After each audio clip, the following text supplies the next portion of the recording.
बहुत सारे महात्माओं के अनुभव को सुनते आ रहे हैं। आज मैं एक विशिष्ट मेहमान, विद्वान मेहमान और शिक्षा के क्षेत्र में विशेष योग्यता प्राप्त किए मेहमान को लाए हैं, जो हमारे बीच में आए हैं। स्वामी स्वरूपानंद जी महाराज हैं। इन्होंने शिक्षा के क्षेत्र में भी योगदान दिया है। ये पढ़ाते भी थे पहले और स्कूल में पढ़ा करके अपना सत्संग भजन भी करते थे।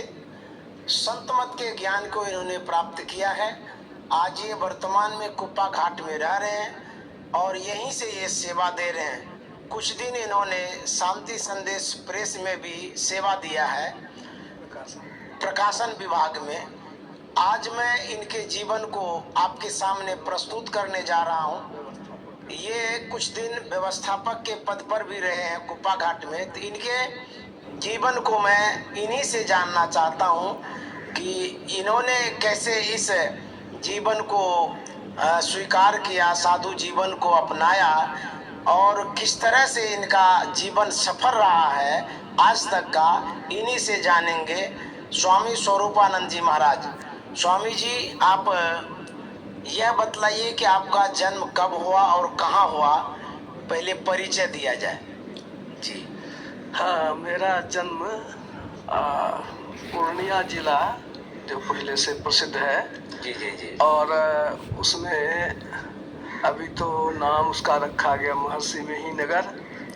ऐसे भवानीपुर धाम रेवेन्यू विलेज है जी जी जी। वहीं पर हुआ है। और जन्म तिथि मेरी तो ठीक उपलब्ध नहीं है जी जी। लेकिन सर्टिफिकेट जो हम लोग नामांकन हुआ बचपन में विद्यालय में जी। वो 2 नवंबर 1948 है। अच्छा अच्छा। तो 2 नवंबर 1948 के आसपास इसको माना जाए। जी जी जी। और इसके बाद हम लोग जो पढ़ते थे प्रारंभ में शिक्षा जो आरंभ हुई जी। तो हमारे गुरुजी उस समय में थे, वो पहले नाम था उनका अधिक लाल दास जी। अच्छा। अभी उनका नाम है स्वामी अच्युतानंद जी महाराज। स्कूली शिक्षा के क्षेत्र में, स्कूली शिक्षा के क्षेत्र में भी और गांव में ग्रामीण थे समाज के। हमारे पिताजी के लंगोटिया थे। अच्छा। पिताजी कहते थे चल अधिकवा चल पार्टी में भी। और गुरु महाराज के यहाँ भी जी जी। उन लोगों ने सुना कि स्वामी मेहीदास जी महाराज को लोग उस समय में महर्षि में ही नहीं कह करके स्वामी जी कहते थे। गुरु महाराज को। अच्छा। तो वो दोनों आदमी चले गए धरारा। चल देख वहाँ धरारा में ही लोग जा करके रविवार का सत्संग किए और उसके बाद सोचने लगे कि कहाँ ठहरेंगे, क्योंकि जानते थे नहीं, सत्संग का उतना प्रचार नहीं था। तो वो जो वहाँ पर कुआं है, अभी भी थोड़ा बचा हुआ लहरा है, वो कुआं उस समय में काफी चलता ही था। कुआं ही से ही पानी पीते थे लोग। दोनों वहाँ पर बैठकर विचार कर रहे थे कि न होगा तो इसी जगह हम लोग रात बिता लेंगे। अच्छा। गुरु महाराज टहलते टहलते आए, पूछे कहाँ से आए हैं, सत्संग के बारे में पूछा। तो मेरे दादाजी को गुरु महाराज जानते थे। अच्छा। मेरे दादाजी वो कबीर पंथ के प्रसिद्ध वो गृहस्थ थे। अच्छा। और चेथरू शाह जी जो गुरु महाराज के खजांची बतौर थे कहा जाए। अच्छा, पैसा रखने वाले। हाँ, मतलब उन्हीं से जब भी उनको जरूरत होती थी पैसे की खेती में तो चेथरू शाह जी का जीवनी में भी आया है। अच्छा। उनसे उन्होंने लिया करते थे, वे मदद करते थे, पुराने सत्संगी थे। तो उनके घर में हमारी बहन की शादी हुई थी। उस शादी में पूज्य श्रीधर बाबा को गुरु महाराज ने बाराती में भेजा था। अच्छा। मैंने पूछा था पूज्य श्रीधर बाबा को कि मैं आप कुछ पहले हमरे गांव कब आए, तो उन्होंने बताया कि उसी शादी में बाराती में गए हुए थे, जो शादी मेरे जन्म के पहले ही हुई थी। अच्छा। तो मेरे जन्म के पहले ही वो चूंकि बाबा जा चुके थे वहाँ पर। इस तरह से वह क्षेत्र प्रभाव का क्षेत्र रहा। पूज्य श्रीधर बाबा का भी, गुरु महाराज का भी। तो गुरु महाराज ने इन लोगों से पूछा कि आप लोग हमारे चौकी में भोजन कीजिएगा। अच्छा। लोगों ने कहा भोजन करेंगे। फिर भोजन शयन सारी व्यवस्था गुरु महाराज ने कर दी। हाँ, दोनों की। तो दोनों तो पहले पहल गए थे। ये पहली बार गुरु महाराज से हमारे पिताजी और उनकी मुलाकात हुई। यही इसमें से तो क्रम में मैं ये जानना चाह रहा था कि आप कितने भाई बहन थे? मैं 7 भाई और 1 बहन हूँ। मुझसे छोटी बहन है और उससे छोटे 6 भाई हैं। आप उनमें बड़े हैं या छोटे हैं? सबसे बड़ा मैं ही हूँ। सबसे बड़े थे और बड़े होकर के भी इस लाइन में आ गए। बचपन से ही, चूंकि जब मैं छोटा था जी जी जी तो उस समय ही गांव में घर में सत्संग की हवा तो चली ही। जी। पूज्य श्रीधर बाबा आते थे। अब मेरी स्मरण शक्ति थोड़ी अच्छी थी। अच्छा। तो लोग सत्संग में खड़े कर देते थे मुझे, छोटा बच्चा। अच्छा। तोतली भाषा में ही जो स्मरण था, जो परम तत्व आदि अंतरहित असीम मजन्मा जो सिद्धांत है, खड़ा करके लोग पढ़वाते थे। मैं पढ़ता था, लोग वो मैं सुन वो मुजवानी कहता था। अच्छा। लोग सुनते थे। उस समय में तथा अपराज और अपराचेतन जो है वो जुड़ा हुआ नहीं था। अच्छा। उसको छोड़ करके जो आप किसी के पास में होगा संत मत सिद्धांत और गुरु कीर्तन, में ही पदावली नहीं था उस समय में। उसी किताब में देखेंगे आप, उतना सा ही सिद्धांत था जो उसको सुना देते थे हम सत्संग में। लोग मुझे खड़ा करके करते थे। अच्छा, आप अपने बालपन के स्वभाव को यदि आप जाने होंगे माता पिता से या अभिभावक से, तो कैसा स्वभाव था आपका? तो बच्चे में तो हम लोगों का तो विशेष करके जुड़ाव रहा। साधु संत आते थे शांत तो स्वभाव के थे। हाँ, साधु संतों के पास जाने में मुझे अच्छा लगता था। उन लोगों के पास रहने में अच्छी खुशी मिलती थी। पूज्य श्रीधर बाबा आते जाते रहते थे, बजरंगी बाबा आते थे, 2 महात्मा थे। ये गुरु महाराज का भी आगमन होता था। अच्छा अच्छा। तो गुरु महाराज जब पहले आए थे, मुझे संभव है कि मैं पहली क्लास में पढ़ता होऊंगा। अच्छा, उस समय 53 ईस्वी की बात लगभग। अरे राम। तो उस समय में स्पीकर, लाउड स्पीकर जो आज घर घर की चीज हो गई है, उसको हम लोग बच्चे थे तो कहते थे स्पीकर में बोलता कौन है, आदमी से घुसा कैसे है। अच्छा। उस समय में तो उतना प्रचलन उसका था नहीं। तो वो उस जमाने की बात थी। गुरु महाराज दुर्गापुर से आकर के एक शाम का ही सत्संग एक दरवाजे पर आकर के गुरु महाराज ने किया था। उस समय तो वो पूज्य संत शिव बाबा की दाढ़ी पूरी कच्ची थी, निकाली थी। हाँ। तो उस जमाने के बाद बच्चे की स्थिति यही रही कि बचपन से ही साधु संग में मुझे मन लगता था। अच्छा, और वहाँ जाने में अच्छा लगता भी था। जब अपर स्कूल में मैं पढ़ता था, प्राइमरी स्कूल में, तो गुरु महाराज आए थे। लगभग 55-56 की बात रही होगी। उस समय में गुरु महाराज जो अभी हम लोग हैं उस तरह से कहाँ था। जल चौकी छोटी सी, पानी लाके रख देते थे। गुरु महाराज का लोटा मल देते थे। और वो कहते थे मिट्टी देते थे। जब मिट्टी बहुत अच्छी है, पानी डाले, बालू मिला हुआ मिट्टी, हाथ साफ हो जाता था। इस तरह से साबुन से हाथ नहीं धोते थे? ना, मिट्टी, साबुन का कहाँ, साबुन का प्रचलन नहीं था। मिट्टी, प्राय लोग मिट्टी से ही करते ही थे लोग। तो साबुन की बात मैदान में जाते थे। वो गुरु महाराज के लिए हम लोग बना देते थे वो टट्टी का गोल करके घेरा वाला, अपने से बांधून करके उसमें गड्ढा करके, और उस तरह से वो शौचालय हो जाता था। गुरु महाराज जिसमें जाते थे वो होता था, और लोग तो बाहर ही जाते थे। अच्छा, एक बात, आपकी जो शिक्षा है उसके सफर को जानना चाहते हैं। बालापन से, प्रथम वर्ग से लेकर के कहाँ तक आपने पढ़ाई की, किस तरह से की, कैसे पढ़ते थे, किस तरह का मन लगता था, थोड़ा सा बताया जाए ताकि जो स्टूडेंट हमारे सुनेंगे उनको प्रेरणा मिलेगी। जी। तो पहले तो पढ़ाई हम लोगों की हुई गांव में, विद्यालय में ही। ये प्राइमरी स्कूल भी पास किया, फिर भवानीपुर में मिडिल स्कूल में। अभी वहाँ पर मेरा जो है अच्छे अंक ही आए। अच्छा। गांव में भी अच्छे अंक आए, फर्स्ट सेकंड करता था मैं वहाँ पर। अच्छा। हाई स्कूल में भी वो मेरा एक साथी था, वो फर्स्ट करता था तो मैं सेकंड करता था। अच्छा, मनोयोग पूर्वक पढ़ते थे आप? नहीं, पढ़ने में तो हम बहुत कम समय देते थे। सत्संग में विशेष मन लगता था। छमाही परीक्षा में भले फेल कर जाए, वार्षिक परीक्षा में सेकंड पोजीशन मेरा रखा रहता था। लेकिन सत्संग नहीं छोड़ते थे? सत्संग में तो जाना स्वभाव ही था। वहाँ तक कि हमारे जो प्रधानाध्यापक थे हाई स्कूल के, जाने माने विद्वान थे, ब्राह्मण थे।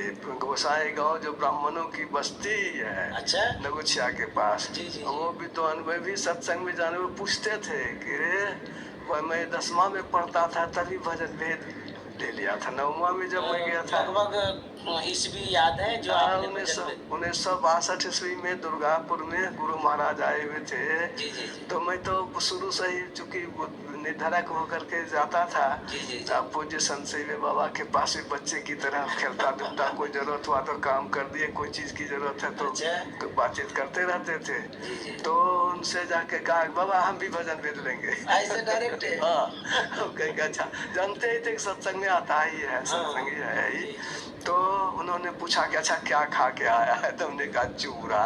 कहा तब तू रह गया आज अधूरा। अच्छा। 62 ईस्वी से चली गई, 63 में फिर फरवरी महीने में 28 फरवरी को जी, जी। वो फरवरी महीने में जिला वार्षिक हुआ, पूर्णिया जिला वार्षिक जी, जी। भवानीपुर राजधाम में। तो उसमें मैं फिर उसमें पूज्य संत श्री भगवान ने कहा अच्छा देखो कितना लोग बैठे हुए हैं भजन भेद के लिए। अच्छा। मैं गिनती करता था तो वो लगभग लगा देता था 125, ऐसे कहा लगभग नहीं पक्का पक्की बताओ। अरे राम।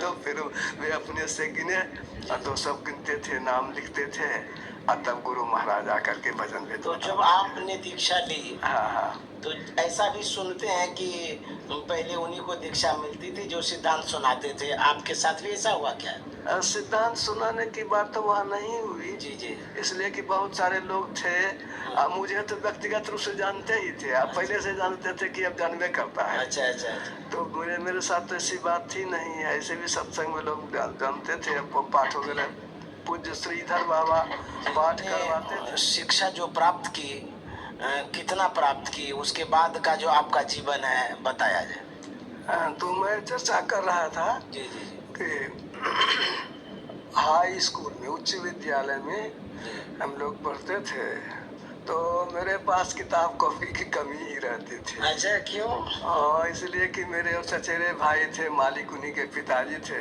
हाँ। तो दोनों भाई को साथ ही किताब मिलती थी, तो मेरे पास इक्का दुक्का की किताब है, और रात बक्स भी मेरा टूटा हुआ ही रहता था। अच्छा। लेकिन जब परीक्षा देने में गया मैट्रिक की, जी, जी, जी। तो उसमें औजार बक्स में पैरेलल लाइन खींचा जाता है, समांतर रेखा है, तो गणित में खींचा तो पता चल जाता है कि पैरेलल है कि नहीं है। अच्छा। तो थोड़ा सा टेढ़ा था, मैंने देखा, मैं सोचा सब नंबर हम ही ले लेंगे। अच्छा। तो इस तरह से, किंतु जब रिजल्ट आया तो उस समय में 200 का गणित होता था। अच्छा। 100 का एलिमेंट्री, 100 का एडवांस।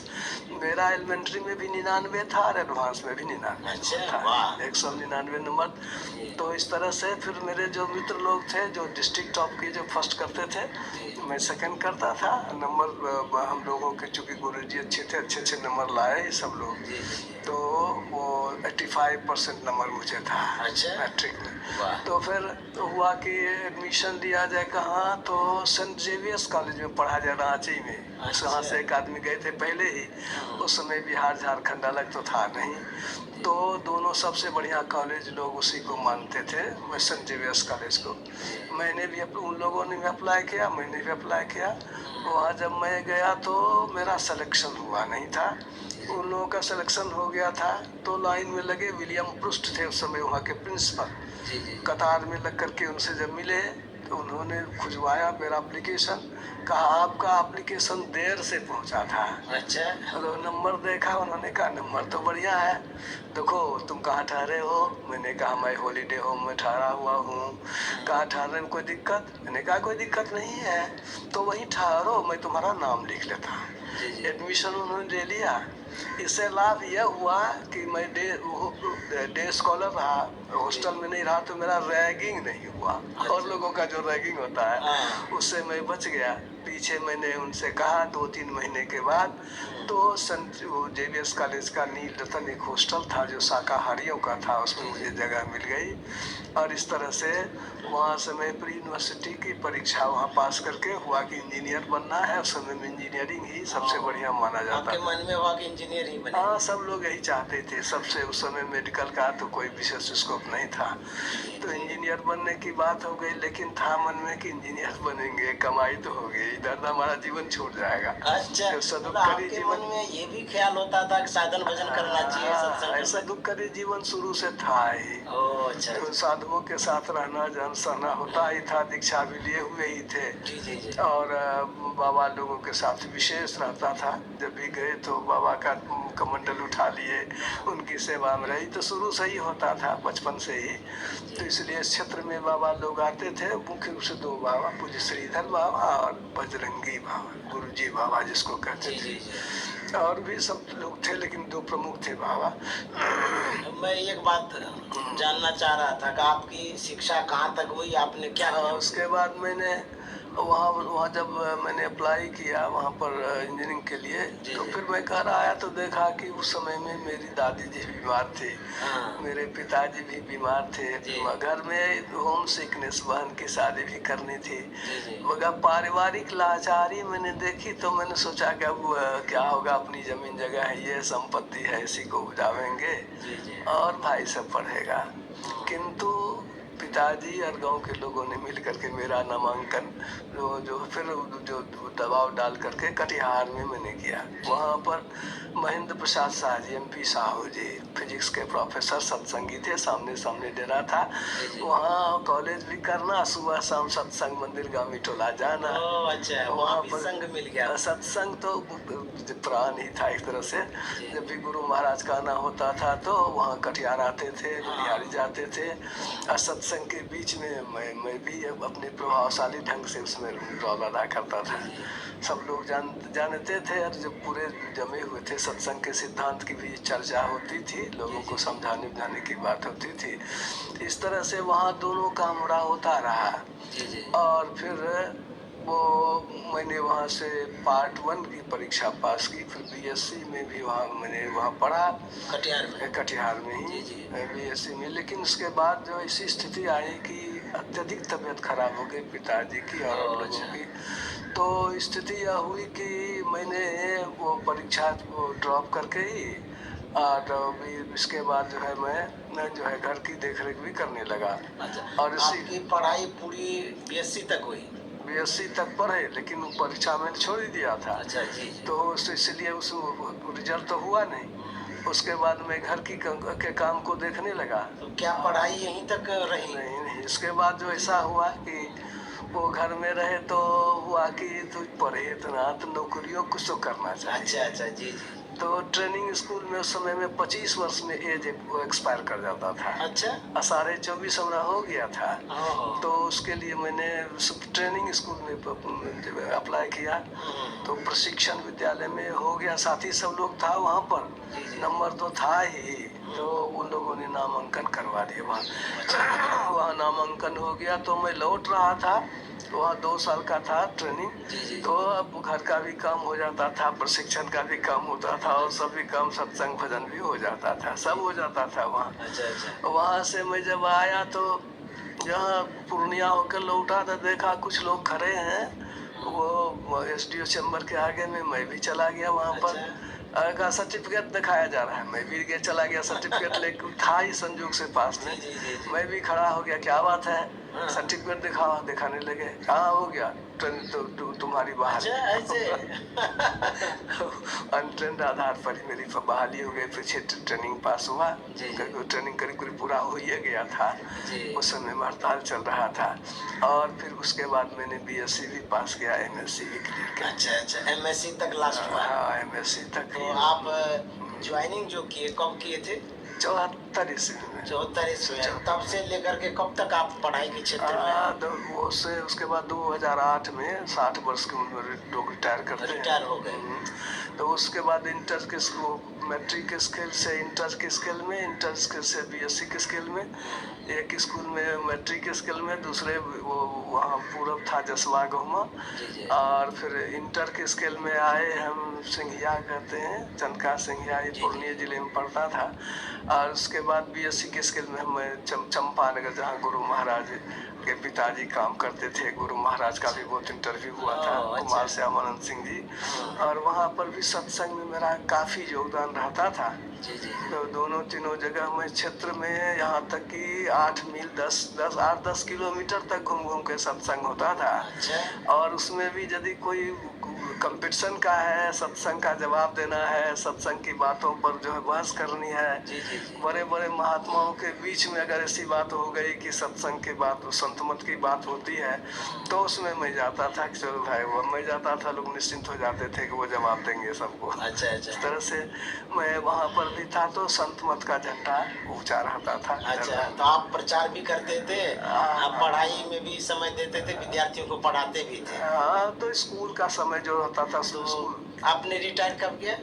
2008 ईस्वी में। जी जी जी। मैं तब तक में 82 में मैं चला आया यहाँ चंपानगर BSc की स्किल में। जी जी। 88 में मैं चला है प्रधानाध्यापक बन करके मध्य विद्यालय जयनगर था, उस समय पूर्णिया जिला में ही। जी जी।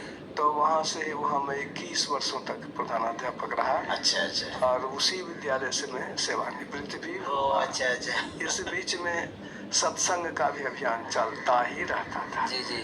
क्योंकि जब छुट्टी होती थी तो पूज्य बाबा लोगों के पास, श्रीधर बाबा के पास, उस जगह बगल में पंडित जी थे, विष्णुकांत बाबा थे उनको उस क्षेत्र में, तो उनके साथ सत्संग होता रहता था। पूज्य शिशु बाबा थे, उस क्षेत्र में जाते थे तो खबर कर देते थे, बुला लो। मेरा नाम उस समय सतीश चंद्रगुप्त था। ओ अच्छा अच्छा। सतीश नाम से ही लोग जानते थे। जी जी जी। तो इस तरह से वो खबर सब लोग जानते थे, तो क्षेत्र में जाते थे, चाहे पूज्य विष्णुकांत बाबा, चाहे शिशु बाबा, चाहे और बाबा जाते थे तो खबर करते थे। सत्संग में जो मुख्य कुछ बात होती थी, जानते थे कि ही संत मत की गंभीर बातों के लिए ये जो है अपने ढंग के हैं। अब पूज्य श्रीधर बाबा के पास रहा हुआ, सीखा हुआ था, गुरु महाराज का सीखा हुआ था, जो कि 63 से लेकर के 71 तक गुरु महाराज स्वस्थ थे, शासन था। अच्छा। और उस समय कोई इधर उधर हिल डुल नहीं सकते थे। आगे में बैठते थे, डरते थे, आगे में बैठते तो ठीक से बैठो, इधर अच्छा। नहीं। और कोई चूचपर होती नहीं थी। जी जी जी। 71 में जब प्रोस्टेट ग्लैंड्स का गुरु महाराज का ऑपरेशन हुआ, जब से तब से वो पेशाब रुका तो कमजोर पड़ गए। पूर्णिया में ही पेशाब रुका था उनका, UN शाही निपटने में ऑपरेशन किया था, सब जानते ही सब। तो उस समय से उनका शासन थोड़ा ढीला हो गया, जब अस्वस्थ हो गए थे। अस्वस्थ हो गए। पूज्य संतसेवी बाबा पूज्य गुरु महाराज की सेवा में पटने में रह गए। और उस समय में पूज्य शाही बाबा तो यहाँ व्यवस्थापक के रूप में भी थे, प्रचार में भी गए, तब लोगों ने उनको अधिक जाना। नहीं तो इस तरह से पढ़ाई लिखाई की स्थिति मेरी यही रही। एक बात बीच में रोक करके जानना चाह रहा था, मेरे मन में हो रहा है कि जब आप स्कूल में पढ़ाते थे, उम्र भी अधिक हो गई होगी, आपके परिवार में, कुटुंब में, समाज में यह भी कहा करते होंगे शायद कि विवाह कर लीजिए। हाँ, ये तो जो बड़े भाई होने के बताइए नाते, जी। बड़े भाई होने के नाते जी जी। शादी का जोर होता था। जी जी जी। लेकिन बचपन से ही सदुपकारी जीवन था। अच्छा। मैं सीधा कहता था शादी नहीं करना है। जी। और कोई मेहमान भी हिम्मत नहीं करते थे हमसे कुछ करें। एक बार एक कुटुंब आया भी तो लोगों ने कोई हिम्मत नहीं किया कि कोई इनसे मुझसे बात कर सके।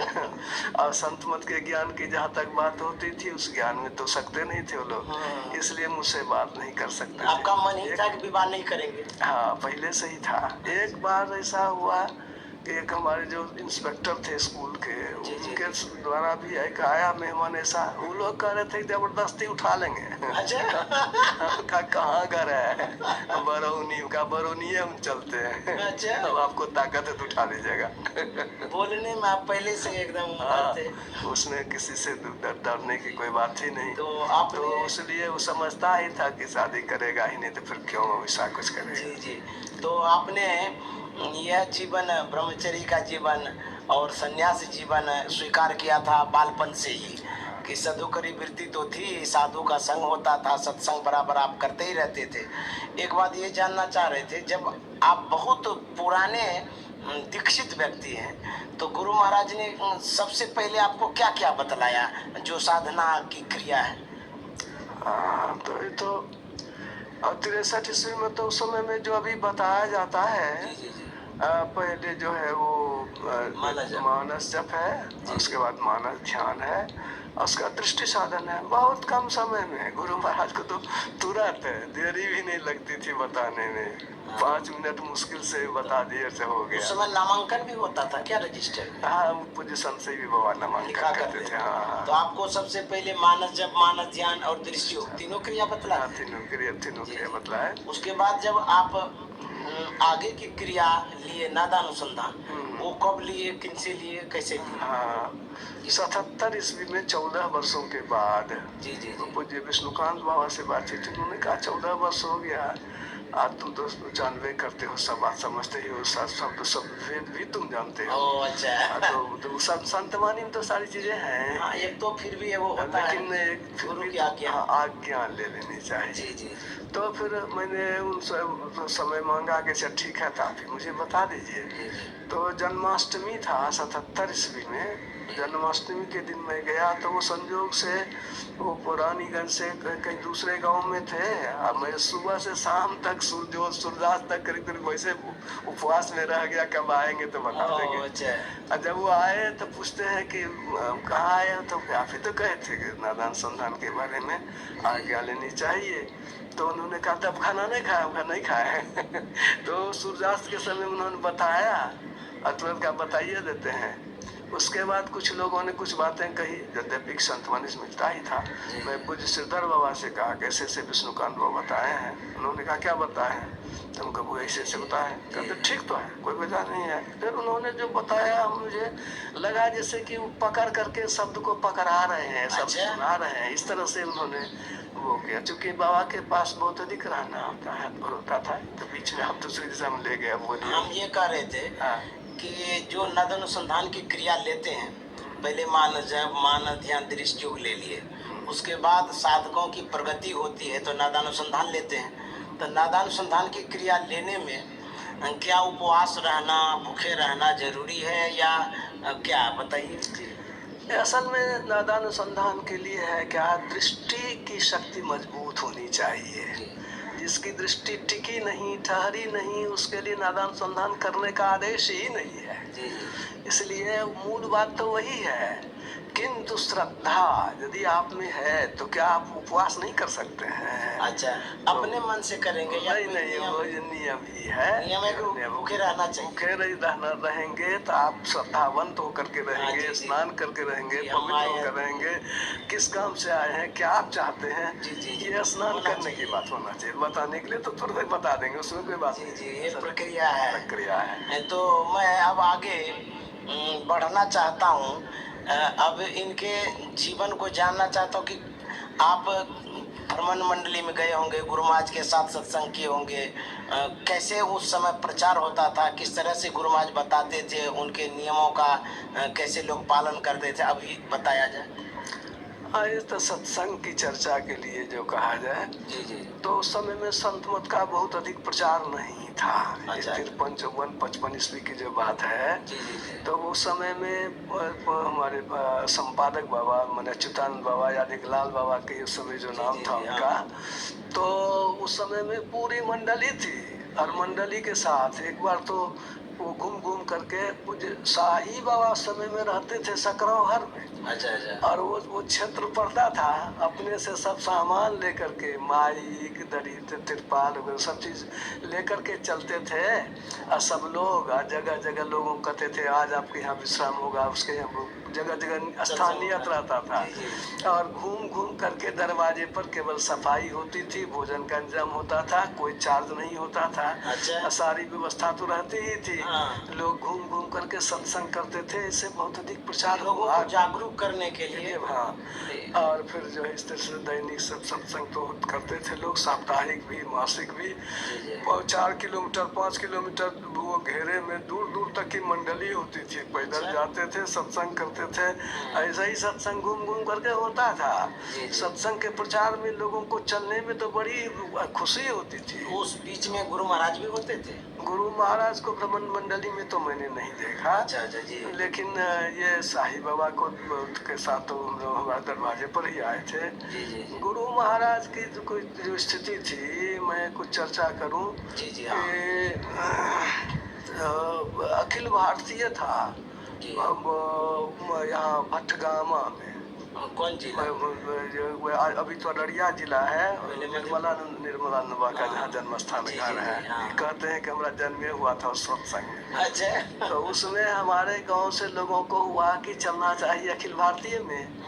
तो पश्चिम की कलेक्टर साहब की जो बहन थी, जो बहुत अच्छा गाती थी, हेरी में तो प्रेम दीवानी मेरे दर्जन जाने को, वो उसमें गाई थी। तो हम लोग पैदल ही भवानीपुर से, उस समय लोग चलते ही थे, सब लोग तिरछे तिरछे खेत रास्ते से, बढ़िया रास्ते से धरारा आए। 8-10 आदमी का जमात था ही। और उसमें जब आए तो रात में गुरु महाराज का सत्संग हुआ वहाँ पर, जो तो थोड़े लोग थे। धरारा सत्संग मंदिर में सवेरे जाना था। गुरु महाराज को उस समय में दूसरी ही स्थिति थी। अच्छा। कि दोमन बाबा, उस समय नाम था किंकर बाबा का, उनके जो भाई सौतेले भाई जी, जी। वो समय में आश्रम के लिए कुछ इधर उधर करते थे। रात में पूरी जीवनी गुरु महाराज ने कैसे हम घर की जमीन बचाए हैं, जिसका चून जिसका फूट, ये तो धर्म का जो पैसा है वह तो जंग के जैसा होता है, लोहा मोटा मजबूत होता है। अगर कोई धर्म का पैसा लेता है तो लोहे में जैसे जंग लगता है, जंग खा जाता है मोटे मोटे लोहे को। तो वैसे ही वह भी खा जाता है। गुरु महाराज बताते हैं। हाँ, अपनी जीवनी कह करके पूरा कैसे कैसे उन्होंने इस घर की संपत्ति को बताया। ये सब वो जो चर्चा समय के सत्संग में, रात के सत्संग में यही हुआ। सवेरे फिर हम लोग गए वहाँ, तो सत्संग हुआ ही इस तरह से। आप क्या नाम, धरारा आश्रम से भी जुड़े हैं, वहाँ की बात को बताया जाए। बचपन से ही हम लोग रहे धरारा से जुड़े हुए। और धरारा में पूज्य श्रीधर बाबा वहाँ की देख रेख करते थे। अब पूज्य श्रीधर बाबा सबसे श्रेष्ठ थे, सब लोग उनको प्रणाम करते थे। गुरु महाराज की भक्ति है कैसी थी, थोड़ा बताया जाए। जी। तो सब बहुत समर्पित लोग थे। जी, जी। उनको घर से कोई आसक्ति थी नहीं, जो भी कमाया सब धरारा जगह में दे दिया। उनके त्याग की तो चर्चा ही नहीं है। जी। तो कुछ ऐसी घटना हो तो बताया। बहुत सारी बातें उनके जीवन की अपने ढंग की स्थिति रही है। तो इस तरह से वो गुरु महाराज के एकदम अपने ढंग से थे। एक बार की बात है, भवानीपुर आए पूज्य श्रीधर बाबा। अच्छा। गुरु महाराज भी आए थे और कांप में सत्संग था।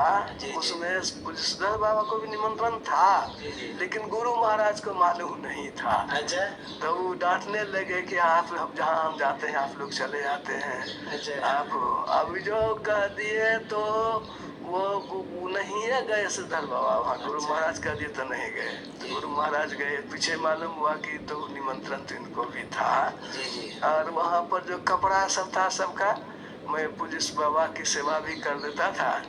तो पाठ वगैरह भी कर देता था पूज्य श्रीधर बाबा के साथ, या बजरंगी बाबा के साथ, या विष्णुकांत बाबा के साथ भी होता था। तो वो जो बिछावन था वो देखा गंदा, तो उनका एक था बजरंगी बाबा के नाती नागेंद्र नाम था, नागोर, इसको साफ कर लो। बाबा की डांट तो मुझे खूब पड़ी कि ये जो है क्यों खिंचवा दिया चादर, वो गंदा हो गया था इसीलिए खिंचवा दिए। कुप्पा घाट का दिखे कितना चक करता है, कुप्पा घाट की चर्चा करता है, कुप्पा घाट की बात क्या करता है, कौन गंदा हुआ था इतना चलता कि। तो अपने ढंग के त्यागी थे वो जो धरारा आश्रम है। हाँ, आप वो किन्होंने दिया है? धरारा आश्रम जो जमीन है। हाँ, धरारा आश्रम तो पूरी कहानी तो कुछ और है। थोड़ी सी यह है कि गुरु महाराज गांव छोड़ करके ही जा रहे थे। अच्छा। तो वहाँ के प्रसिद्ध लोग, राजपूत लोग सब थे, कुछ और लोग थे, मैं नाम भूल रहा, मोद नारायण जी के पिताजी सब थे, जो पहले सत्संग से जुड़े हुए थे। उन लोगों ने कहा कि हो आप तो चले जाइएगा, लेकिन हम लोगों को ज्ञान कौन सिखावेगा। अच्छा। तो उन लोगों ने 2 बीघा जमीन से दिया, 2 बीघा जमीन नजराना मना मात्र केला 2 दे दीजिएगा, ये सब कह करके उनको दिया। इस तरह से वहाँ आश्रम तो बना। फिर पीछे तो गुरु महाराज स्वयं मेहनत करते थे। अच्छा। तो फिर आगे बढ़ता गया 50 एकड़ जमीन हुआ। पूज्य श्रीधर बाबा को जो बहुत बढ़ाए वहाँ पर, वो गुरु महाराज जैसा होता था उनसे लेकर के आदेश। और मोल बाबू बड़े जमींदार थे, 22,000 बीघा जमीन की जरूरत है। 22,000। हाँ। तो वो वहाँ वहाँ पर जो है वो उनकी जमीन थी धरारा, जो मठ देख रहे हैं मतलब गढ़, तो उनसे उन्होंने पूज्य बाबा श्रीधर बाबा ने वो राजपूत थे, ये भी वो भी राजपूत थे, जाते थे रजिस्ट्री करवा लेते थे, पैसा देते थे पीछे। इस तरह से उन्होंने बहुत विकास किया। अच्छा, इनके बारे में अगर कहें, एक बार की बात है कि और लोगों की जीवनी निकल रही थी, तो हुआ कि बाबा आपका भी जीवनी निकले, प्रवचन कुछ निकले। श्रीधर बाबा। हाँ, तो वो जो है मैंने इन लोगों को कहा, सेवक लोगों को, सजदा बाबा थे और लोग सब थे, तो वो लोग जो है कहे कि नहीं बाबा बिगड़ते हैं, कोई बात नहीं है। हम गए अपने जो है वो खरीद लाए बुश बरीटन, एक टेप रिकॉर्ड खरीद के। अच्छा, उस समय में महंगा होता था, उसका फीता खरीदने में भी बहुत पैसे लगते थे। तो मैंने सोचा कुछ प्रवचन हो जाएगा ना तो किताब बना देंगे, उसमें जीवनी भी चली जाएगी। तो अमी घुड़ जो देख रहे हैं वही खरीद करके मैंने लाया था, उनको दिया। सो बाबा इतना हमको डांटे, फिर कहे कि देखो ये तो खिस्सा तोता मैना का खिस्सा बना देगा, लोग बना दिया है। तो गुरु महाराज के पशुओं में किसी का साहित्य है, साहित्य तो बहुत लिख रहा है, लेकिन गुरु महाराज के पसंगा में भी किसी का है क्या? तो वो था। लेकिन यह हुआ कि उससे अमी घोट उनकी जो है किताब रह गई। आपका उसमें योगदान बहुत रहा है। तो उनका जो प्रवचन वगैरह था वो तो लोग नहीं रख पाए, मेरे पास भी बच्चा सब खो दिया टेप वगैरह को। तो इस तरह से अब मैं ये जानना चाह रहा था कि आपकी यात्रा कुप्पा घाट की जो हुई, कब हुई? और कुछ बताते हैं उधर का। अच्छा बताइए। तो वो मैं कह रहा था कि अपनी सब 64 ईस्वी में जब अधिवेशन हुआ भटगामा में, जी हाँ। तो उसके पहले शांति संदेश पत्रिका का छपना बंद सा हो गया था। कभी छपता था कभी नहीं छपता, कोई वैसे जागरूक लोग नहीं थे अर्थ की दृष्टि से या नहीं वैसे कोई सब प्रचार प्रसार नहीं, सहयोगी लोग या वैसे लोग नहीं थे। तो भवानीपुर के कुछ लोग तैयार हुए, उसमें संपादक बाबा जो अच्युतानंद बाबा, ये अरे थे राम छबीला ब्रह्मचारी, रामावतार अग्रवाल जी, ये सब लोग गए गुरु महाराज से निवेदन किए, हुजूर यदि आदेश हो तो हम लोग शांति संदेश पत्रिका को फिर से तैयार करें। अच्छा। और इस तरह से वहाँ गुरु महाराज का आदेश हो गया। तो पढ़े लिखे कम थे, मिडिल पास तो थे ही संपादक। अब वो लोग तो नहीं थे पढ़े लिखे, तो सब लोगों ने तो वो करते थे कि जो लेख वगैरह पूज्य संत सेवी विभाग को सहयोग करते थे, तो लेख लेते थे। और फिर वहाँ महेश्वर प्रसाद सिंह कटिहार के कॉलेज में प्रोफेसर थे, तो कुमारी घर था उनका पास में, उनके पास जाते थे और फिर संपादक के रूप में काम करके तो निकला। राष्ट्रीय वार्ता प्रेस पूर्णिया में छपता रहा। उसमें शुरू में कितना 107 ऐसे कुछ था मेंबर सब सदस्य। 107 ही ग्राहक? हाँ शायद, नहीं 407। 407। हाँ, इतने ही ग्राहक थे। और इतना 407 ग्राहक का नाम लिखना, तो पुर्जा बनाना तो हाथ से हम लोग लिख देते थे और उसको डाल देते थे पोस्ट ऑफिस में। लेकिन पीछे इनके मेहनत से, पूज्य संपादक बाबा के मेहनत से यह बढ़ता चला गया। फिर जो है होते होते उनको जाना पड़ता था महेश्वर बाबू पास में, होता था कुछ नहीं, इसलिए इन्होंने सोचा कि उनको क्या जाएंगे, अपने से ही करते हैं। फिर पीछे इन्होंने अपने से ही काम करना शुरू कर दिया और इस तरह से वे बहुत लंबी अवधि तक, लगभग 40 वर्षों तक संपादक रहे। संपादक हुआ? हाँ, संपादक हुआ बहुत दिनों तक। बल्कि गुरु महाराज ने तो यहाँ तक कहा था कि जब तक मैं हूँ तब तक आप संपादक रहेंगे। अच्छा, ऐसे कह दिए थे? वाह। इस तरह से वो भी जो है उनका भी योगदान। अब हम लोग गांव के जो प्रमुख लोग थे, तो सब उसमें मैं 65 ईस्वी में अखिल भारतीय संतमत सत्संग हुआ था कष्टहरणी घाट यहाँ मुंगेर में। जी हम देखे हैं, जाते हैं तो देखते हैं वहाँ। हाँ, तो वहाँ पर जो सत्संग हुआ था उसमें मैं गया था। अच्छा। और संपादक बाबा तो मंच पर चले जाते थे, शांति संदेश का सारा काम बेचना, उसका हिसाब रखना। और मैं भी बहुत सत्संगी से पहचान थी, किसी को बैठा लेते थे कि आप जो है रसीद काटिए, ग्राहक बनाइए। अब मैं शांति संदेश का जो को बेच करके उसका पैसा पॉकेट में पहले गिन देता था। अब जब जितना शांति संदेश बिका उसका पैसा फिर उनको दे देता था। और वो जो रसीद काटते थे, जितना रसीद काटा अपना पैसा वो दे देते थे। इस तरह से उस समय में तो कुछ था ही नहीं। 55 ईस्वी की बात मैं कहूँगा, जब धरारा में हुआ था तो लोग चावल देते थे। मैं समय बच्चा सा ही था, छोटा सा था। चौका में क्या? नहीं तो बांटा जाता था कि आप लोग ले जाइए, खाना बनाइए। उस समय में हंडी और पत्तल, यही जो पत्तल मिलता था और जलावन मिलता था, हंडी लोग ले जाते थे। यानी तो मिट्टी की हंडी में भोजन पकाते थे, हंडी को टांग देते थे बांस में। अब उसमें लोग चावल नहीं लेते थे, लोग मंगनी देते थे तब भी नहीं लेते थे। चावल क्यों लेंगे आपका हम? तो वो गुरु महाराज से कहवाए कि लोग नहीं जाते हैं खाने के लिए। गुरु प्रसाद बाबू थे, वो मेरे पिताजी को आप लोग कर कुटुम्ब होकर के क्यों नहीं आते हैं खाने के लिए? तो इस तरह से उस समय में लोगों में अपनी भावना थी, अपना धर्म करेंगे तो अपने खाएंगे। इस तरह एक और घटना मैं बताऊं, बहुत पहले जब मैं छोटा था तो उस समय में सत्संग से प्रेम था। तो वो ये भंगहा, जहाँ गुरु महाराज पहले जाके पढ़ाया करते थे, कराए थे बच्चे को भंगा में। तो भंगा में गुरु महाराज आए थे, भवानीपुर से लोग चले, सत्संगी लोग जाएंगे। मैं छोटा बच्चा ही था, दूसरी में पढ़ता था सर। तो मैंने कहा मैं भी जाऊंगा, तो मुझे कोई ले जाने के लिए तैयार तो नहीं हुआ, तो मैं आगे चला गया। लोग जिस रास्ते से निकलते वहाँ जब चले गए तो सब कहा हे आइए गया तो लाइए लो साथ। लेकिन उतनी दूरी पैदल चलना मेरे बस की बात नहीं थी। उम्र तो उतनी थी नहीं, छोटे उम्र में थे। लेकिन ऐसा कि रास्ते में लोग देखा, जब मेरा पैर दुख गया तो लोगों ने कंधे पर मुझे उठा दिया। इस तरह से वो छोटा सा सत्संग मंदिर, भीतर में गुरु महाराज है, कोठरी में है, इधर संत पूज्य संत सेवी हुआ दूसरी कोठरी में। छोटा सा बरामदा, 4-5 आदमी हम लोग थे बरामदे पर, उसी जगह सोना। और बच्चे की जो बात थी, अब सत्संग में बैठना, फिर वो उनके पास बैठना, तो लगा पैर जैसे लगे कि जैसे जाम हो गया है। वो स्थिति हो गई थी वहाँ पर, लेकिन पैर सड़ गया। ये घटना बहुत पहले की हुआ है। दूसरी में बताऊं कि जो वो कष्टहरनी घाट का सत्संग जब वह खत्म हुआ तो वहाँ से जिला वार्षिक था लगे, उसके सटे ही वो आलमनगर में था। गुरु महाराज के साथ साथ ही उसी टीम में मैं भी आया आलमनगर, संपादक बाबा के साथ में। पूज्य गुरु महाराज संत पूज्य संत सेवी बाबा थे, कमरे में भीतर मिडिल स्कूल में रहे।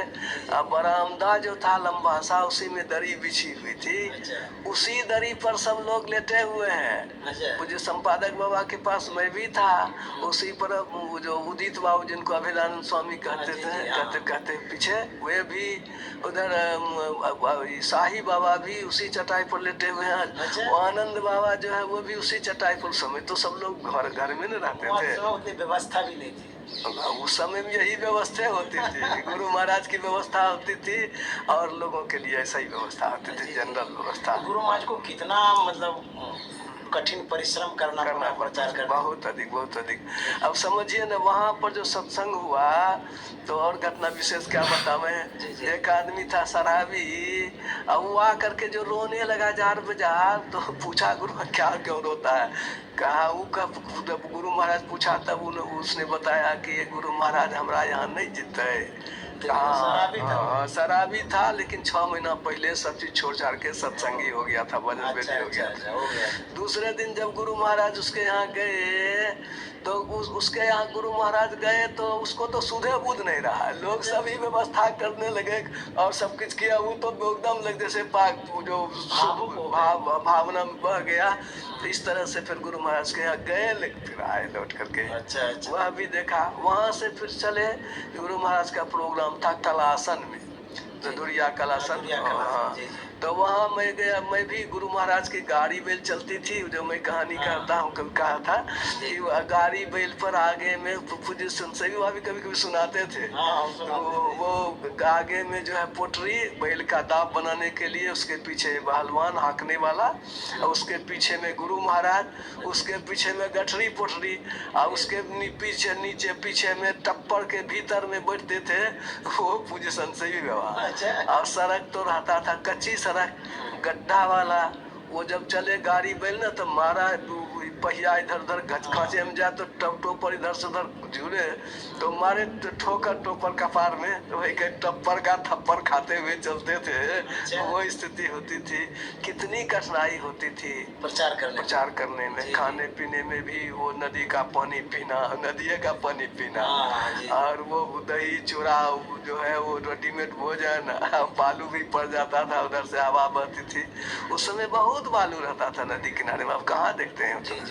तो इस तरह से वो वहाँ पर यह स्थिति हुई कि वो वहाँ पर जो है वो कलासन में गुरु महाराज ने पूछा, वो देखा कि विद्यार्थी है, मैट्रिक की में परीक्षा दे चुका था हाँ। तो गुरु महाराज ने कई दिनों से देखा मुझे साथ साथ, मैं लुंगी पहने हुए था तो लुंगी पहने बुलाए। हम तो लजा गए, बच्चा वाला स्वभाव था, क्या नाम है, कहाँ लजा करके भाग गए वहाँ से उनके सामने से। लेकिन कई दिनों तक साथ साथ थे हम लोग। तो फिर संपादक बा ने गुरु महाराज को बताया कि तो वो जानते थे, तो वहाँ से फिर हम लोग अपने घर वापस आए। ऐसे ही गुरु महाराज का जो प्रोग्राम होता था प्रचार के क्रम में, वो मैं था जब विद्यालय में, वो जयनगर, महात्मा जयनगर में नहीं सिंघिया में था उस समय में, लगभग 77 ईस्वी की बात है, 76-77 की बात रही होगी। उस समय में वहाँ कुछ लोगों ने चंदा कर लिया था, वहाँ एक बाबा थे, लाल बाबा ने कर लिया था। तो मैं जब वहाँ गया तो कहा भाई जब प्रोग्राम लिया नहीं था आपने चंदा क्यों किया? तो वो मैंने देखा कि वैसे संत मत की बदनामी हो गई। तो फिर कहा कि सब लोग बैठे, और सत्संगी लोग सब जो थे वहाँ पर के उस गांव के सब मेरे सहयोग करते ही थे। सब लोगों ने कहा कि नहीं प्रोग्राम होना चाहिए। तो मैंने एक आवेदन तैयार कर दिया। एक बार गुरु महाराज का कभी प्रोग्राम बना था जो कैंसिल हो गया था, इस बार भी जो है कहा कि ठीक है जब आप लोग चंदा कर लिए थोड़ा तो थोड़ा प्रयास कीजिए। कहा कि मैं तो नहीं जाऊंगा गुरु महाराज के सामने, मुझे तो पहचानते हैं, वो तुरंत पूछेंगे तुम्हारा घर कहाँ है, तुम वहाँ क्यों कर रहे हो, तुम क्या जवाब देंगे। तो पूर्णिया में उन लोगों को ठीक सवेरे, जिस समय गुरु महाराज दातुन करते थे उस समय कोई रहता नहीं था, उन लोगों को मैं वहाँ पहुँचा दिया। कहा कि आप दे देंगे दरखास्त, अब जो पूछेगा जवाब देंगे। तो थोड़ा सा फिर तो यही कहा कि वो बुजुर्ग प्रोग्राम पहले बना था कैंसिल हो गया था, तो दिया जाए। तो गुरु महाराज की स्वीकृति हो गई, और वो हो गई तो वहाँ पर सत्संग के लिए कहा रास्ता देखने के लिए कौन जाएगा, कैसा रास्ता है, गाड़ी जाएगी कि नहीं जाएगी। तो जितेंद्र बाबू, जितेंद्र जायसवाल थे धरारा सत्संग में, जानते हैं, जितेंद्र जायसवाल जी को भेजा गया। तो उनको हम मैं भी था वहाँ पर, मैंने कहा जितेंद्र आओ देखिए कच्ची सड़क तो है, लेकिन इतना सा गुरु महाराज को निवेदन कीजिएगा कि जाने के लायक जाया जा सकता है, बस मेरी तरफ से उतना ही कहिएगा। तो यह बात हो गई कि ठीक है। तो सचमुच में गाड़ी, गुरु महाराज की गाड़ी तो चली गई नहर होकर के, लेकिन ये जो हमारे हैं रसोईया गुरु प्रसाद बाबा, वो गुरु महाराज का भोजन बनाते थे, उनकी गाड़ी फंस ही गई। तब फिर जो है उसको फिर लाया गया। पीछे जब मैं वहाँ व्यवस्था में संलग्न रहता था तो वहाँ पर पूज्य संत ने कहा कि नाम लिखो दीक्षा कौन कौन देगा। गुरु महाराज समझाने लगे कि ये झूठ क्या है, चोरी नशा हिंसा व्यभिचार पूछना है। व्हील चेयर पर घूमते घूमते हमको समझाते रहे। फिर मैं वहाँ जा करके नामांकन किया। फिर आनंद बाबा आए तो आनंद बाबा को मैंने कहा कि हमको तो बहुत काम है, वो कहे कि हमारा नाम लिखूंगा, आप अपने से लिखिए। आनंद बाबा तो प्रसिद्ध लोग थे, लेकिन बाबा को दुख हो गया पूज्य संत सेवा को कि तुम नहीं लिखा। हम कहे कुछ तो लिखे, लेकिन वही जो आ गए तो सोचे कि कर लेंगे जांच बढ़िया से। तो वो दीक्षा उस समय नहीं दिए, दूसरे दिन भी नहीं दिए, तीसरे दिन तैयार थे, लोग माला फूल लेके बैठा हुआ है। तो तब हम जाकर के खड़े हो गए। वो गाड़ी पर बैठ चुके थे, लेकिन मैं चुपचाप खड़ा हो गया, मेरी ओर देखे। कुछ देर संशय हुआ, गुरु महाराज नहीं बैठे हुए थे। तब उठ करके गए कि अच्छा तो गए, तो फिर सबको दीक्षा बता दिए। तो ये सब उससे प्रचार तो हुआ, ये हुआ। गुरु महाराज ने हमको वहाँ बुलाया, कहा कि कुमार श्यामानंद सिंह को खबर किया है वो संगीत के बड़े अच्छे जानकार थे अच्छा। कुमार। तो मैंने कहा कि हुजूर उनको तो खबर नहीं किया था, हो सकता है जी हाँ हो जाएगा। तो मैंने भेजा एक आदमी को, कुमार साहब को जरा देखिए। कुमार साहब भी तैयार होके चले। इधर गुरु महाराज ने भी पूरी तैयारी, टेबल कहाँ है, टेबल क्लॉथ कहाँ है, कैसे बैठेंगे, क्या करेंगे, निमंत्रण दिए तो उसकी सारी व्यवस्था भी। तो इस तरह से उस समय संगीत का विशेष श्रेय था गुरु महाराज के नजर में। मतलब वो जहाँ तो सत्संग होता था तो बुलाते ही थे, क्योंकि वो सुनते तो कि मंडली में भी संगीत वाले घूमते रहते थे। नहीं, उससे मतलब नहीं था। अच्छा। वो कुमार श्यामानंद सिंह के यहाँ दरबार में तो गुरु महाराज के पिताजी काम करते थे। अच्छा। और ये भी उस परिवार से जुड़े हुए थे, इंटरव्यू कर देखे होंगे। जी। इसलिए कुमार साहब के प्रति उनका बहुत सॉफ्ट कॉर्नर था, बहुत वो सोचते थे कि इन लोगों की भी तरक्की हो। तो लेकिन ये लोग तो अपने ढंग से राजा स्वभाव के लोग थे। तो ये भी चले, लेकिन इनकी गाड़ी रास्ते में फंस गई, गुरु महाराज के पास नहीं पहुंच पाए। जी। तो इस तरह से वहाँ की भी घटना रही। यह जो प्रोग्राम वहाँ लिया गया था, तो उसी समय में यह प्रोग्राम कैंसिल हो गया था बीच में। तो मैंने आगे बीच में भूल गया था कहना कि जब मैं प्रोग्राम जब हो गया तो मैं देखता था कि गुरु महाराज अपने थोड़ा 19-20 भी खाते थे, जली हुई रोटी खा लिए, अच्छा? जैसी तैसी सब्जी खा लिए। लेकिन पूज्य संत सेवी बाबा के लिए वे बहुत सुंदर से इंतजाम करते थे। चूंकि गुरु महाराज अच्छा? फल चाहिए ही, वेदना चाहिए ही, और चीज चाहिए ही, उनके स्वास्थ्य का बहुत ख्याल करते थे। तो मैं फल के लिए गया पूर्णिया। अब पूर्णिया जब गया तो मालूम हुआ कि गुरु महाराज का प्रोग्राम तुम्हारे यहाँ जो था सो कैंसिल हो गया है। रामचंद्र बाबू, चंद्रानंद बाबा उठे वहाँ पर। हम कहा कि कैसे, ही तो होता नहीं है, गुरु महाराज का कोई प्रोग्राम कैंसिल नहीं होता है, कैसे कैंसिल होगा। तो उन्होंने कहा कि पक्का पता लगेगा कटिहार में। तो कटिहार सब सत्संगी लोग मुझे जानते ही थे, सब परिचय के लोग थे। मैं गया, राय जी, वो राय जी नाम था उनका कटिहार में। क्या बात है, प्रोग्राम कहाँ? फुल पैंट पहने हुए आया था, सिगरेट थूक रहा था। वो ऋषिकेश से आया था। कौन बाबा थे वो, जो महर्षि महेश जोगी का चला था। वो 700 टिकट कटाते हुए आता है हवाई जहाज का। इसीलिए वो जो है वो आपका प्रोग्राम कैंसिल हो गया है। तो आनंद बाबा को भेजे हैं आपको मना करने के लिए। तो आनंद बाबा को भी गाड़ी नहीं मिली तो पैदले चल दिए थे पूर्णिया से वहां तक वो। तो इस तरह से वो प्रोग्राम जो एक बार वो कैंसिल हुआ तो दोबारा तो प्रोग्राम होना ही था। हम समझे कि अब तो होबे करेगा। तो इस तरह से वहाँ का प्रोग्राम हुआ। इस तरह से संत मत का जुड़ाव हम लोगों के जीवन में होता रहा।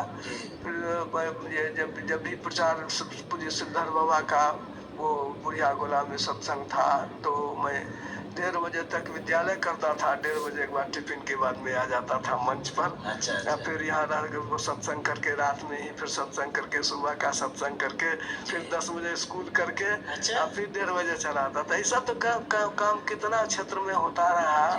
अब कई मीलों तक जो है जो सत्संग जाना आना रहा, ये सब स्थिति हमारी रही। और तो मैं अंत में जानना चाहूंगा कि आपकी जो यात्रा है कुप्पा घाट की कब हुई, और अभी आप कुप्पा घाट में ही रहते हैं। यहाँ पर कुछ ऐसी सेवा आपने की है जो स्मरण में रखने योग्य है, बताया जाए। मैं जब पूज्य यहाँ जब मैं एक बार आया, जी।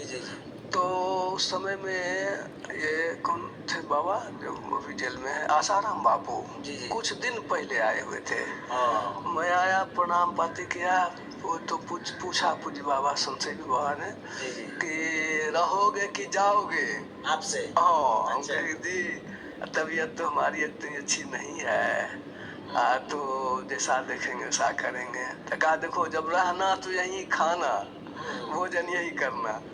तो मैंने कहा जी ठीक है। मैं आया तो फिर संपादक बाबा के पास हुक्म थे ही। तो उनके कहा कैसे से बाबा बोले हैं, कभी कहते नहीं थे कि यहाँ खाओ, इस बार बोल रहे कि खाओ। तो क्या करें, अब तो पहचान का कोई है नहीं, इनके साथ में जो लोग है लोग तो पहचान के है नहीं। जी। तो फिर उन्होंने संपादक बाबा ने कहा कि अपन मैंने उनको बताया कि यदि कमरा हमको मिल जाएगा तो हम रह जाएंगे। अच्छा अच्छा। तो 50 रुपये लगता था सर कमरे का। तो हम कहा कोई बात नहीं है। उन्होंने कहा चाबी हमारे पास में कमरे की है, जी तो जी ये कोई बात नहीं, पैसा दान पेटी में डाल दीजिएगा, कोई बहुत सोचने की बात नहीं है। जी जी जी। जो जब भोजन का समय हुआ तो हम कहा कि हम कैसे जाएंगे खाने के लिए, हमको तो लोग पहचानता नहीं है। अच्छा। तो तब जो उन्होंने अपने सेवक को, जो उनका भोजन बनाता था, ड्राइवर भी था, जी, जी। उसको साथ कर दिया। वहां से मैं निकला तो आप ही इसी गेट के पास जो टीला है, जी। इधर से आप जा रहे थे बुलाने के लिए। अच्छा। आपको उन्होंने कहा कि वो कहाँ होगा, तो वो होगा वो संपादक के पास में होगा। हाँ जी जी। तो आपके साथ में फिर वहाँ गया, भोजन हुआ। अब भोजन करने के बाद फिर संपादक बाबा के साथ में उनके पास बैठे हम लोग। जी जी। और उस समय वही आसाराम बापू की चर्चा चली। तो इस सब चर्चा के कैसे कैसे हुआ है, क्या क्या हुआ, जी जी। उनके सामने तो सब बौना पड़ जाते थे। पूज्य संत श्री बाबा के ज्ञान के सामने में जी। सब बौना हो जाते थे। आपकी सेवा जो हुई यहाँ प्रेस पर के इसके बाद जो है वो जब मैं रिटायर करने पर था, जी, जी, जी। तो उस समय विद्यालय में संयोग से बाढ़ के कारण 2-3 महीने विद्यालय बंद हो गया था। तो मैं आ गया यहाँ कुप्पा घाट में कि बहुत दिन हो गया। उसी साल 2007 में जी जी शरीर छूट चुका था पूज्य संत श्री बाबा का। जी जी। और पूज्य बाबा जो है महर्षि हरनंदन परमहंस जी महाराज, जी, हाँ। ये आचार्य बने थे। तो मन में हुआ कि देखते हैं क्या स्थिति है, अब इसको जरा संभालना चाहिए। संत मत में मेरी सहयोग देना चाहिए यहाँ। पहचान तो बहुत थी, जी जी। और इस तरह से मजबूत स्थिति भी थी कि जब देखें क्या हाल। मैं देखने के लिए आया था। अच्छा, अच्छा। और छुट्टी जब तक हड़ताल रहेगा तब तक यहाँ रहेंगे भी। जी, मैं जी। मिला पूज्य बाबा से, कहा ऐसी सी बात है। तो यहाँ पर चूहा बहुत रहता है। अच्छा। उस समय चूहा बहुत लगता था यहाँ पर। हाँ। तो बैग वगैरह काट देता है, तो एक तो बक्सा खरीद लेंगे, चूंकि हड़ताल कब टूटेगा ठिकाना नहीं है। तो बाबा ने कहा ठीक है रहिए। तो बक्सा जब मैं खरीदने जा रहा था, बाबा ने कहा छोटा बक्सा नहीं खरीदिएगा, अच्छा। बड़ा बक्सा खरीदिएगा, जाने का भी कपड़ा आते। तो मैंने कहा अच्छा ठीक है, बड़े खरीद लेंगे। जी। तो बड़ा सा बक्सा खरीद करके हम ले आए। पीछे जब जो है हड़ताल खत्म होने की बात हुई, जी जी। जब हड़ताल खत्म हो गया तो मैं थोड़े दिन के लिए मैं रिटायरमेंट में बचा हुआ था, 1-8 महीने के लिए। जी। तो उस समय में परेशानी बढ़ गई। बाबा ने कहा कि आप रहिए यहाँ से, थोड़ा दिन ये है, स्कूल भी कर लीजिए। स्कूल जाता था थोड़ा करने के लिए, तो परेशानी हो गई कि मैं बीमार पड़ गया यहाँ पर। और उस समय में पूज्य बाबा जाते थे देखने के लिए भी, लेकिन हम कहते थे कि जाना मरना जीना तो जिंदगी का धर्म है, लगे रहेगा, कर्ताज के लिए सोचेंगे। तो गलत दवाई पड़ गई थी हॉस्पिटल में, तो लंबी बात है उस समय। अच्छा, तो जो शॉर्ट कट में बताया जाइए यहाँ। हाँ यही तो इसके बाद जो है वो वहाँ यहाँ पर जो है वो बाबा ने कहा कि आप रिटायर कर जाएंगे, आप यहाँ की व्यवस्था को संभालिए। अच्छा। मैंने कहा व्यवस्थापक, हम कहा व्यवस्थापक का नाम से क्या होता है, हाँ। मैं अब सहयोग कर दूंगा। अच्छा। व्यवस्था में जो जितना होगा सब कर देंगे। जी जी। उस समय अकेला ही था और अकेला ही व्यवस्था की देखरेख करने लगा। अच्छा अच्छा। तो उस समय की जो कई परिस्थितियां थी, जी जी। लोग अराजक थे, अपने ढंग के लोग थे, दूध वगैरह की व्यवस्था भी गड़बड़ी थी। उस समय आप भी थे वहाँ पर, तो स्थिति थी। तो उस सबको संभाला गया। जी जी जी। एक एक करके सबको जो है सम ठीक किया गया, व्यवस्था को सुदृढ़ किया गया। पीछे हमसे कहा कि निर्मल जी को बुला लेते हैं, व्यवस्था में अच्छा है, 2 आदमी रहेंगे। प्रेस की बात बताया जाए। और उसके बाद उस व्यवस्थापक रहे, पीछे जो है सत्य प्रकाश बाबा प्रेस देखते थे। जी जी। तो वो सत्य प्रकाश बाबा जो है वो प्रचार में बाबा के साथ जाने लगे। जी, जी। तो कहा कि आप प्रेस भी देखिए। जी। तो व्यवस्था के वो निर्मल बाबा भी आ चुके थे, तो उसके साथ प्रेस भी देखने लगे, प्रकाशन भी देखने लगे। गुरु प्रसाद जी देखते थे संपादक का काम। जी जी। तो उम्र में तो सब लोग छोटे हैं हमसे, सब छोटे छोटे लाल बाबा भी छोटे हैं, केदार बाबा भी छोटे उम्र में, सब छोटे हैं। जी जी। दीक्षा में भी छोटे हैं। तो वो मैंने कहा कि बाबा ने कहा कि आप को व्यवस्थापक से मुक्त भी कर देते हैं तो आपको छुट्टी नहीं, आपको ये रहना है, और 3 आदमी में बांट लीजिए काम। जी जी। तो वो 3 आदमी में काम बांटा गया, यह कि मैंने उस समय में थे मंत्री थे सदानंद जी, सागर जी। जी। उन्होंने कहा कि आप पैसा वाला काम तो आपको करना पड़ेगा, क्योंकि किसी पर भरोसा रखने नहीं के है। विषय में नहीं, मतलब प्रकाशन हिसाब किताब का। नहीं, पैसा जहाँ आप कंट्रोल करना है अच्छा, हाँ जी। तो प्रकाशन में ही पैसे अधिक होते हैं। जब प्रकाशन विभाग के विषय में हाँ हाँ, कि जी, जी। प्रकाशन विभाग आप अपने पास रखिए। तो जी, उनके जी। कहने के अनुसार मैंने प्रकाशन को अपने पास रखा।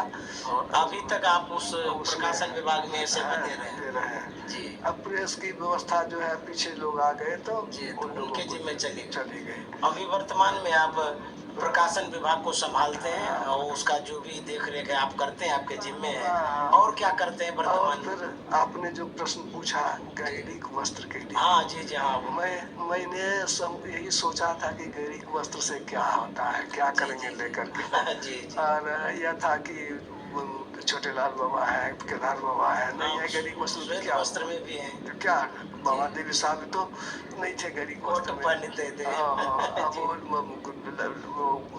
दादा गुरु जो है जी, जी। तो वो परम संत तुलसी साहब भी तो नहीं थे जी, गैरिक जी, वस्त्र हाँ। में। जरूरी क्या है गैरिक वस्त्र फिर लेकिन यहाँ पर जब व्यवस्था के काम में मैंने देखा जी, जी।